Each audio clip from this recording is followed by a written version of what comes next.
we will see a horrible loss of human life.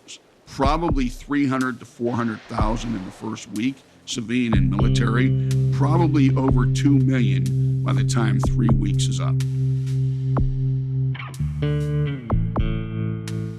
If I'm a North Korean commander, I will unleash the firepower of my artillery and inflict as much death and destruction on the South as I can. And in the first hours, there will literally be hundreds of thousands of artillery rounds and rockets fired to the South, and many of them into Seoul.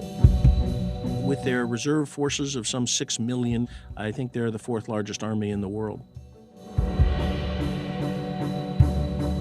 The scenarios that could lead to war is when Kim Jong-un believes he is threatened. And this can be an external threat by a preemptive strike from the United States, by a miscalculation of alliance military moves where he thinks the regime is subject to extreme threat. Our task will be to use air power to hold those guys off as much as we can until we can get heavier stuff in there. The first thing you gotta do is to get all your stuff combat loaded on ships.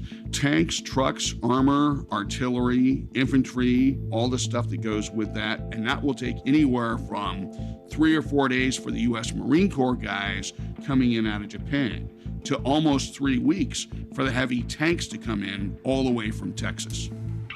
The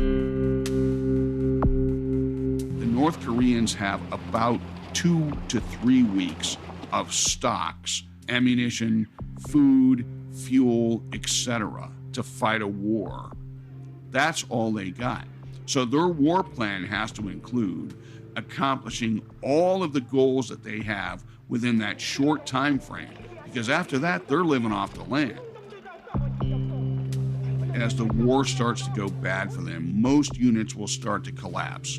Once their army starts to collapse, it's going to be a very, very rapid de-escalation of conflict.